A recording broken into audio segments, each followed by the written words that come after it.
کہ इस तज्जिए में एक ऐसी पेचीदा सूरत हाल का जायजा लेंगे जहां सिर्फ एक मुतनाज़ा डिप्लोमेटिक बयान ने पूरी दुनिया में एक रिपल इफेक्ट पैदा कर दिया है। बात सिर्फ सियासी बयानबाजी तक महदूद नहीं रही, बल्कि इसने ग्लोबल जियोपॉलिटिक्स और आलमी मार्केट्स की बुनियादें हिलाकर रखती हैं। आइए देखते हैं कि एक बयान कैसे दुनिया के निज़ाम को उथल-पुथल कर सकता है। चलिए फौरन असल मुद्दे पर आते हैं। सबसे पहला और फौरी असर ग्लोबल ऑयल मार्केट्स पर देखा गया। एक निहायत गैर मुतवक्का ऐलान सामने आया और उसके नतीजे में तेल की कीमतों में अचानक और नुमाया कमी वाक़ई हुई। सोर्स के मुताबिक ये कोई आम उतार चढ़ाव नहीं था, बल्कि मुतअद्दिद रिपोर्ट्स इसे मार्केट का मुकम्मल क्रैश करार दे रही हैं, जो सिर्फ और सिर्फ उन अफवाहों और ऐलानात की बुनियाद पर हुआ जो अचानक मंजर आम पर आए। इस तज्जिए में इन 5 अहम पॉइंट्स पर बात होगी। पहले, ट्रंप का ऐलान, फिर इसराइल का रद्द-ए-अमल, तीसरे नंबर पर अबनाए हॉर्मुज़ का तनाज़ा, चौथे पर मार्केट का क्रैश और आखिर में दुनिया का बदलता हुआ तवाज़ुन। आगे बढ़ते हैं। पहला हिस्सा, ट्रंप का हैरानकुन ऐलान और ईरान पर उनका नया बयान। यहाँ इस रिपोर्टेड बयान पर गौर करना बेहद ज़रूरी है। डोनाल्ड ट्रंप ने अचानक दावा किया कि ईरान के साथ उनकी डील आखिरी मरहले में दाखिल हो चुकी है। अब सोचिए, ये बयान किसी भी खुफिया डिप्लोमेसी से बिल्कुल हटकर सामने आया। इस एक जुमले ने ग्लोबल मार्केट्स को मुकम्मल तौर पर ऑफ गार्ड कर दिया, क्योंकि किसी को भी ऐसी किसी पेशरफ्त की उम्मीद नहीं थी। अब यहाँ जो सबसे दिलचस्प बात सामने आती है वो इन दो बिल्कुल मुख्तलिफ बयानियों का टकराव है।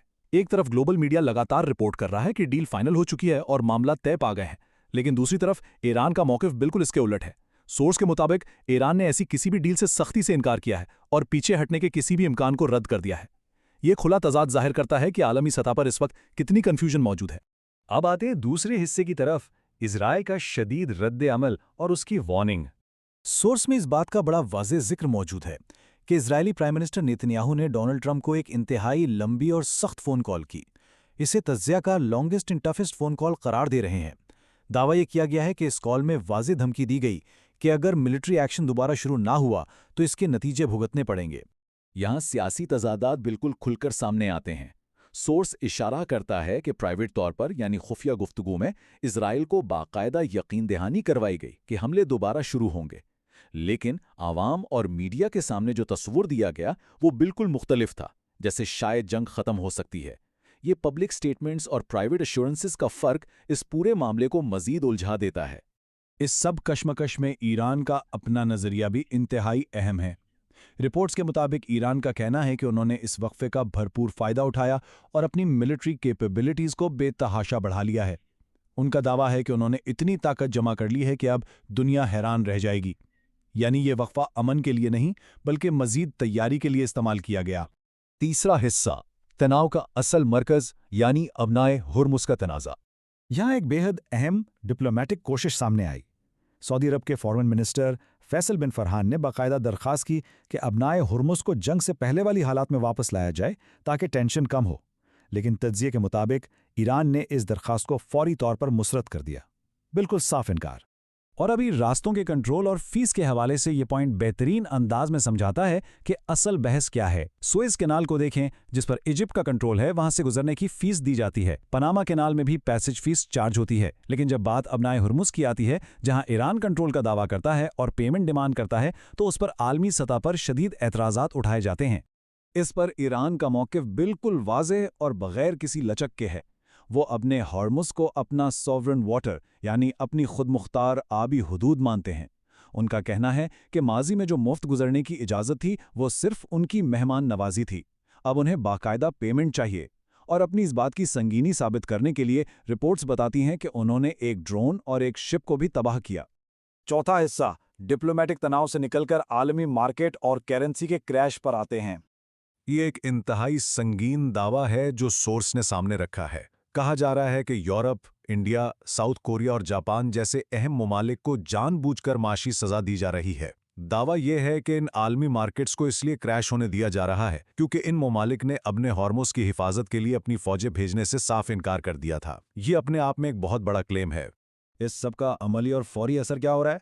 मिसाल के तौर पर इंडियन रूपी को देखें। अरबों डॉलर मार्केट में इंजेक्ट करने के बावजूद करेंसी शदीद दबाव का शिकार है और 97 की सतह पर ट्रेड कर रही है। ये एक बड़े माशी बहरान की बिल्कुल वाज़ेह निशानदही करता है। और आने वाले वक्त का अंदाज़ा इस टाइमलाइन से लगाया जा सकता है। سورس کی پروجیکشنز کے مطابق یہ کرنسی بہت جلد 100 کی سطح کو چھو سکتی ہے۔